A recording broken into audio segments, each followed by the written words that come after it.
Então, pessoal, continuando, é, assim como a gente criou a outra tabela, a gente já tem a tabela de clientes. Então, é importante que a gente crie agora uma tabela de atendimentos, porque se nós temos o cliente, nós temos que ter o atendimento, né? Então, nós vamos aqui na guia criar, tá? Criar a tabela, certo? Vamos lá no modo de exibição, modo design. Vamos chamá-la de TBL atendimento. Atendimento. Vamos chamar de ID atendimento. Vamos deixar como numeração automática.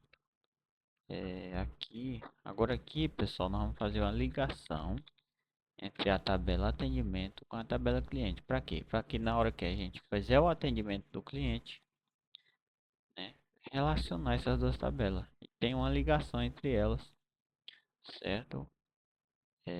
De forma que eu identifique para cada atendimento o cliente que foi atendido, tá bom? Então aqui, ó, nessas opções nós vamos selecionar aqui, ó, assistente de pesquisa. Desejo que o campo de pesquisa obtenha valor de outra tabela ou consulta? Sim. Vamos avançar.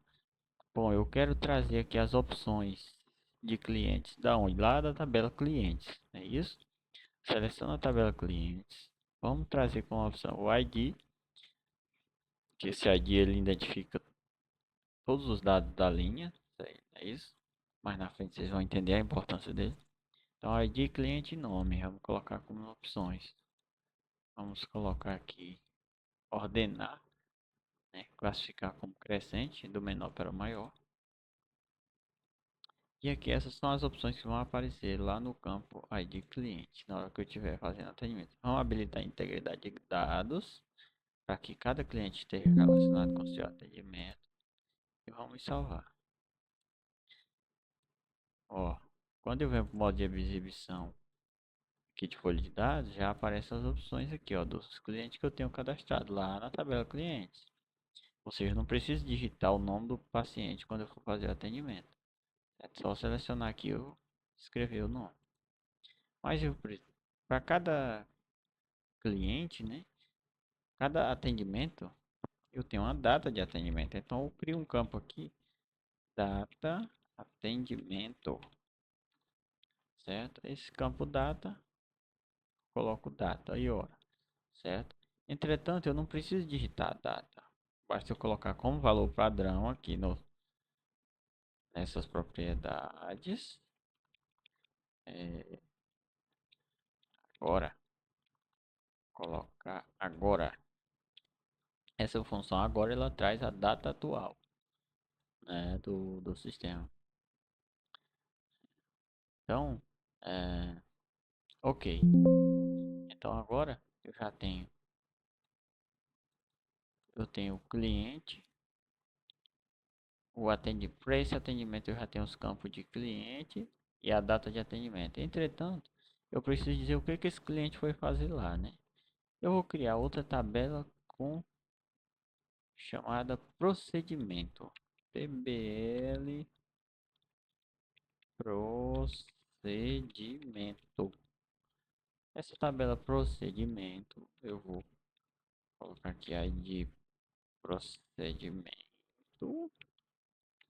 Deixa com numeração automática que eu vou colocar o procedimento, que é para me gerar opções lá, entendeu? Aferição, vou colocar acento na aferição de PA. Ah, opa, nome do procedimento, na verdade, nome do procedimento. Vou colocar aqui só as iniciais, PA, procedimento. Não, ID procedimento, coloca procedimento.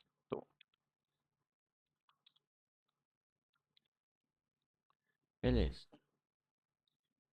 ID procedimento,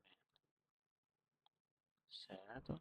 Então, procedimento, eu tenho ID e tenho procedimento. Procedimento, então, vou colocar as seguintes opções: aferição de PA,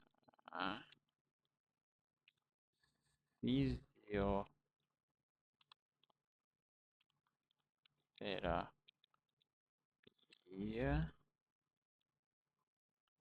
consulta, exames. Beleza. Então, pessoal, no atendimento tem o cliente, a data e agora eu vou ligar essa tabela de atendimento com o procedimento, ou seja, qual procedimento ele foi realizar lá. Então, eu vou colocar aqui ID procedimento. E aí eu vou ligar esse atendimento com o procedimento que o senhor José vai fazer lá. Deseja que o campo de pesquisa obtenha os valores de outra tabela ou consulta? Sim. Vou lá na tabela procedimento. Vou pegar o ID e o procedimento. Como opções, vou classificar em crescente pelo ID, tá? Avançar e habilitar a integridade de dados. Prontinho. Agora eu tenho essas três tabelas relacionadas. Certo? Agora, vamos supor, eu fiz um atendimento para quem? Para o seu José. Tá? O seu José foi fazer o que lá? O F4. Foi medir a pressão, aferição de PA. Agora foi a Dona Maria. Agora eu tenho algumas opções. Dona Maria foi fazer fisioterapia. Pronto. Então facilita, certo? E por que isso é importante? Aqui na guia ferramenta bancária você tem as relações, certo? Quando você clica em mostrar todas, botão direito, clicar mostrar todas as relações, então aparece aqui o relacionamento, ó. Perceba que essas três tabelas estão relacionadas, ou seja, a tabela clientes está relacionada com a tabela atendimento na relação de um para muitos.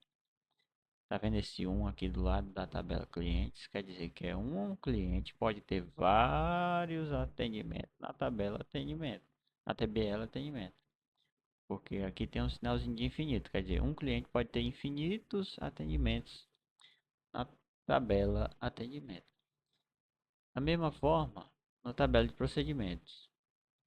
Um cliente, né? Ele pode estar lá na tabela de atendimento com vários procedimentos, ou seja, pode existir vários procedimentos, infinitos procedimentos na tabela de atendimento. A relação de um para muitos, certo? Por que isso é importante? Também, pessoal. Porque quando você vai lá na tabela clientes e você clica no maisinho, você vai ver quais atendimentos estão relacionados com esse cliente, ó. Por isso que é importante a relação entre bem, da mesma forma, a tabela procedimento, ó. Quando você clica no mais, vai aparecer todos os procedimentos lá na tabela atendimentos, certo? Consulta. Como eu não tenho nenhuma consulta, não aparece nada de consulta lá, que não foi selecionado esse procedimento, nenhum atendimento, certo? Essa foi a parte de relacionamento entre tabelas. Agora se você construir isso aqui bem, o seu banco de dados pode ser um sucesso. Se você errar nessa fase, ele pode não funcionar corretamente.